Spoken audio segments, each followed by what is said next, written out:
दोस्तों हमें पता है कि हर किसी के पास 24 घंटे ही होते हैं। इन्हीं 24 घंटों में काम करके कोई कामयाबी के शिखर पर पहुंच जाता है तो कोई एवरेज रह जाता है। ऐसा क्यों?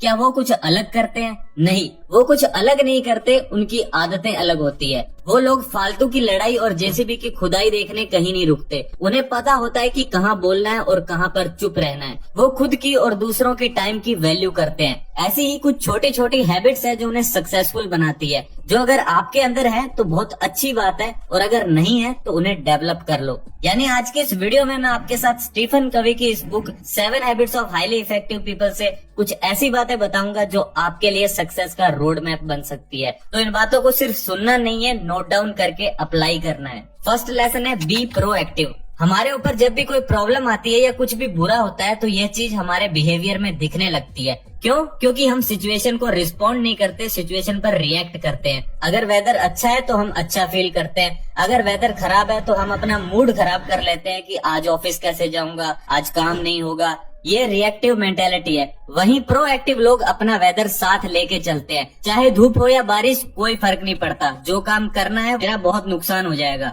वहीं अगर ये आदमी प्रोएक्टिव है तो ये सोचेगा कि 2 महीने ऑफिस तो नहीं जा सकता, तो क्यों ना फैमिली के साथ टाइम स्पेंड कर लिया जाए, कुछ पुराने दोस्तों से मिल लिया जाए, कुछ फेवरेट टीवी शोज और बुक्स हैं उन्हें फिनिश कर दिया जाए। ऐसा बहुत कम लोग सोच पाते हैं, पर आप इससे एक जरूरी लेसन सीख सकते हैं कि प्रॉब्लम हमें कभी भी दुख नहीं देती, हम प्रॉब्लम को कैसे रिस्पॉन्ड करते हैं उससे दुख मिलता है। प्रोएक्टिव लोग सिर्फ उन्हीं चीजों पर फोकस करते हैं जिनके बारे में वो कुछ कर सकते हैं, और रिएक्टिव लोग उन चीजों पर फोकस करते हैं जो उनके कंट्रोल में ही नहीं है, जैसे कि पड़ोसी की नई गाड़ी, टूटी हुई सड़कें, बढ़ती महंगाई और पेट्रोल के दाम। मैं तो कभी कभी हैरान हो जाता हूँ कि जिनका 200 रुपए के पेट्रोल में पूरा हफ्ता निकल जाता है वो भी महंगाई की बात कर रहे हैं। सेकंड है begin with the and in mind. ये प्रिंसिपल कहता है कि इस पूरी कायनात में जो कुछ भी इंसानों द्वारा क्रिएट किया गया है वो 2 बार क्रिएट हुआ है, पहले हमारे माइंड में और फिर रियलिटी में। फॉर एग्जाम्पल, जब भी हम नया घर बनाते हैं तो पहले उसकी एक एक डिटेल का ब्लूप्रिंट बनाना पड़ता है। हमें जब तक क्लियरली पता ना हो तब तक हम घर बनाना शुरू ही नहीं करते। क्यों? क्योंकि बाद में अगर चेंजेस करने पड़े तो वो इतने महंगे होंगे कि शायद खर्चा ही डबल हो जाए। इसीलिए ऑथर लाइफ में एक रूल फॉलो करने को कहते हैं, कारपेंटर्स रूल, जो कहता है मेजर ट्वाइस कट वंस, यानी 2 बार सोचो फिर डिसीजन लो। अब आपको ये तो पता चल गया कि हर चीज 2 बार क्रिएट होती है, पर यह जरूरी नहीं है कि उसके फर्स्ट क्रिएटर आप हो। यानी आप अपनी लाइफ में जो भी डिसीजंस लेते हो या जो कुछ भी अचीव करते हो वो आपने खुद डिजाइन नहीं किया होता, आपके आसपास के लोग उसे डिजाइन करते हैं। बताता हूँ कैसे। अगर आप फिटनेस पर ध्यान नहीं देते तो चांसेस है कि आपके सर्कल के सारे लोग ऐसे ही होंगे। अगर आपकी इनकम 50,000 है तो आपके दोस्तों की इनकम 10 लाख नहीं हो सकती। अगर आपके दोस्तों के पास 10 लाख की गाड़ी है तो आपके पास 1 करोड़ की गाड़ी नहीं हो सकती। यानी आपके इंटरनेट पैक से लेकर आपकी गाड़ी तक सब कुछ बाय डिफॉल्ट चल रहा है, आपने कुछ भी डिजाइन नहीं किया है। और यही सबसे बड़ा फर्क है एवरेज और कामयाब लोगों में। कामयाब लोग अपनी लाइफ डिजाइन करके जीते हैं। तो आपको भी अगर इफेक्टिव लोगों की लिस्ट में आना है तो खुद से डिसीजन लेना स्टार्ट करो।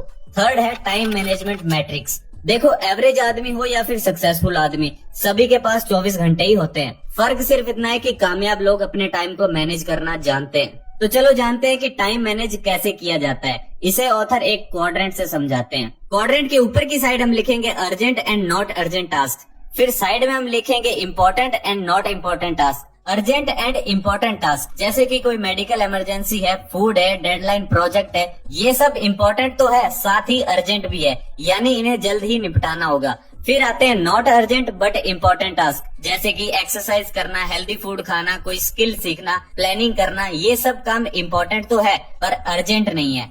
नेक्स्ट है urgent but not important task, जैसे कि कोई फोन कॉल है, मीटिंग है, टीवी शो है जो आप मिस नहीं करना चाहते। ये सब काम अर्जेंट है पर इम्पोर्टेंट बिल्कुल भी नहीं है। फिर आते हैं नॉट अर्जेंट और नॉट इम्पोर्टेंट टास्क, जैसे कि social media apps, web series, movies, some pleasant activities. ये वो सब काम है जो ना तो जरूरी है और ना ही कोई जल्दी है। अब जो सक्सेसफुल लोग होते हैं वो थर्ड और फोर्थ क्वाड्रेंट का काम करते ही नहीं है, चाहे वो अर्जेंट हो या ना हो, क्योंकि वो इम्पोर्टेंट ही नहीं है। वो थोड़ा बहुत फोकस करते हैं क्वाड्रेंट 1 की एक्टिविटीज पर, जैसे कि मेडिकल इमरजेंसी, फूड एटसेट्रा पर, और ज्यादातर फोकस करते हैं क्वाड्रेंट 2 की एक्टिविटीज पर, जैसे कि daily exercise, healthy food, continuous planning and learning. अब ऐसा क्यों? ऐसा इसलिए क्योंकि उन्हें पता है कि अगर वो इम्पोर्टेंट और नॉट अर्जेंट वाला काम नहीं करेंगे तो कुछ दिन बाद वो अर्जेंट हो जाएगा पर इम्पोर्टेंट नहीं रहेगा। जैसे कि हमें पता है कि डेली एक फ्रूट खाना चाहिए। अब ये काम इम्पोर्टेंट तो है पर अर्जेंट नहीं है, पर जब कभी भी आप बीमार पड़ोगे तो ये काम अर्जेंट हो जाएगा पर इम्पोर्टेंट नहीं रहेगा। क्योंकि फ्रूट्स खाने का फायदा तब होता है जब आप हेल्दी हो, तब नहीं जब आप हॉस्पिटल में बेड पर लेटे हो। और ताजुब की बात यह है कि ज्यादातर लोग तभी फ्रूट्स खाते हैं जब वो बीमार होते हैं। तो कोई भी काम को तभी खत्म कर दो जब वो important but not urgent state में है। फोर्थ है सिनर्जाइज। सिनर्जी का मतलब होता है the whole is greater than the sum of its parts, यानी जो पूरा है वो उसके टुकड़ों के जोड़ से ज्यादा होगा। बताता हूँ कैसे। अगर हम दो पेड़ों को अलग अलग लगा दें तो वो ग्रो तो हो जाएंगे पर उन्हें उखाड़ा जा सकता है। वहीं अगर दोनों पेड़ों को बिल्कुल साथ साथ लगा दिया जाए तो अब उखाड़ना बहुत मुश्किल हो जाएगा। क्यों? क्योंकि जड़ें गहरी हो चुकी है, दोनों पेड़ एकजुट हो गए हैं। ऐसे ही हम भी जब टीम अप होकर कुछ करते हैं तो इतना कुछ कर सकते हैं जितना हम अकेले कभी सोच भी नहीं सकते। आज इस दुनिया में जो भी बड़े बिजनेसेस चल रहे हैं वो कोलैबोरेशन की वजह से चल रहे हैं, कंपटीशन की वजह से नहीं। कंपटीशन हमारी जड़ें कमजोर करता है, कोलैबोरेशन जड़ों को मजबूत करता है। इसीलिए आपने देखा होगा कि सक्सेसफुल लोग अपनी टीम को खुद से आगे रखते हैं क्योंकि वो उनकी वैल्यू समझते हैं। फिफ्थ है sharpen the saw. Author 4 dimensions of renewal की बात करते हैं, physical, mental, spiritual and emotional. यानी फिजिकली फिट होना, मेंटली क्रिएटिव होना, स्पिरिचुअली शांत होना और इमोशनली स्ट्रांग होना हमारे लिए बहुत जरूरी है। अगर हम इन 4 डायमेंशंस के साथ छेड़छाड़ करेंगे तो ये हमारी नाकामयाबी की बड़ी वजह बनती है। पहला, फिजिकल डायमेंशन। इसमें कुछ नया नहीं है, सिंपली हमें अपनी डाइट सही रखनी है, सफिशिएंट रेस्ट लेनी है और रेगुलर एक्सरसाइज करनी है। नेक्स्ट है मेंटल डायमेंशन।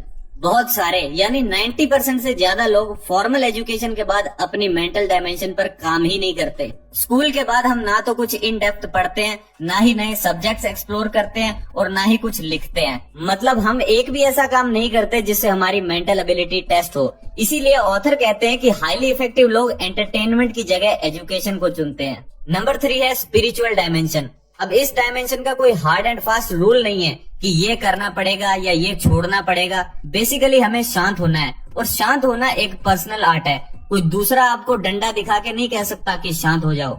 शांत होने का तरीका सबका अलग अलग हो सकता है। लाइक हम इमोशनली कैसे हैं इस बात का पता हमारे रिलेशनशिप से चलता है, फिर चाहे वो पर्सनल हो या प्रोफेशनल। इमोशनली स्ट्रांग बनने के लिए हमारी कम्युनिकेशन अच्छी होनी बहुत जरूरी है। हमें सामने वाले पर्सन को सुनना होता है, उसके ओपिनियंस की वैल्यू करनी होती है। कई बार कुछ चीजों को लेकर हमारे ओपिनियंस अलग अलग हो सकते हैं, तो उस समय लड़ना नहीं है, खुद को प्रूव नहीं करना है। ये कमजोर लोग करते हैं, ताकतवर लोग एक्सेप्ट करते हैं, आराम से बात करते हैं। तो दोस्तों ये थी कुछ बातें जो मैंने आपको स्टीफन कवी की book 7 habits of highly effective people से बताई।